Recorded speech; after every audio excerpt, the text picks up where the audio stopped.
everybody. Thank you to the opposition for being here. Thank you to my judge for judging and for recording me, and thank you to Tina Gal. Today we will be debating, in a democracy, civil disobedience is morally justified. I'm just going to mash this all together saying, like, in the government of a people, justified resistance is accepted by the general ethics, meaning it's okay to bend the rules sometimes for the better good. So our value will be the social welfare, or like the general well-being of most of the populace. Our way mechanism will be on balance. Means if the government team can prove that can uphold their value of social welfare better than the opposition can, we will win this debate. Okay, so moving on straight into my contentions.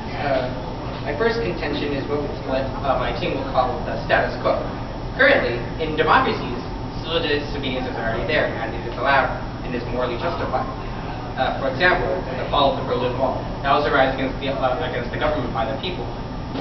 Civil War of America and impeachment of office.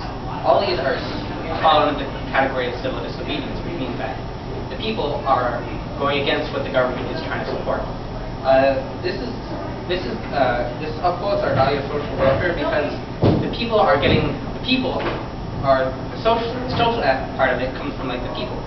Are we making sure that most of the people or the general populace that we are managing are happy?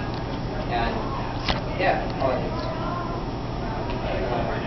Our second contention would be Rousseau's social contract, which Rousseau was a philosopher from France in the early 18th century. He brought up this idea of the whole is more important than the individual. Without the whole, we cannot get a lot done because there's only so much one person can do. And it's the government, and then it's back tied together with this idea of the government is for the people. What I'm just saying is, as a whole state or a whole nation, you are more important and more important than the individual. Don't take this the wrong way. We still care about the individuals, and that's where government and people is. The whole takes care of the individuals, and the individuals hold up the whole. So it all ties together that we're all holding each other up for the better of the state. This ties into our boxing government. Civil disobedience is a check to government. If you look at the French Revolution, the monarchy wasn't doing that great. They were putting the taxes on the wrong people. They were running out of money, and nobody was really happy because life was bad. People were starving, and people were dying. So this brings up this idea that in the end, anarchy is a little bit better than absolutism. We still need a form of government, but this government is made up of the people for the people. So we can't just have this gigantic, individual with this gigantic body governing over everybody else. We need the input of other people, the idea of a democracy, or an American democratic republic.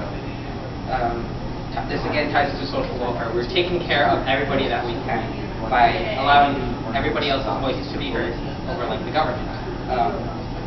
And we're allowing the government to take this input and apply it to make everybody's life better.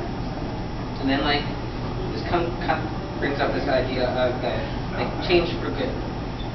We as humans adapt to situations. That's nature of survival.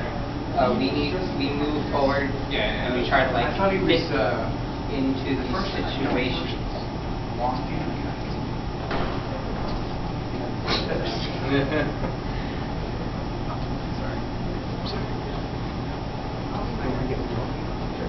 Anyway, okay.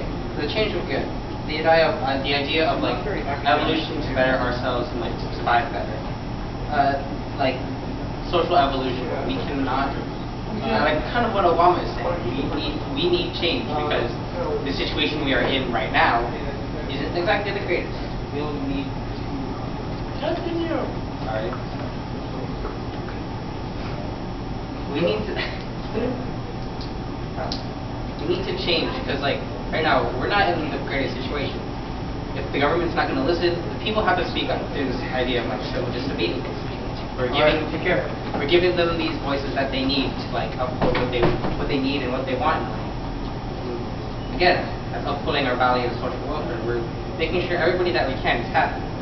So as you can see, from old times in the 18th century all the way up to the modern 21st century, this idea of civil disobedience is being upheld. And as you can see, and I'm still talking, we're all good, we're all alive, because we've adapted to this change, and this change is good.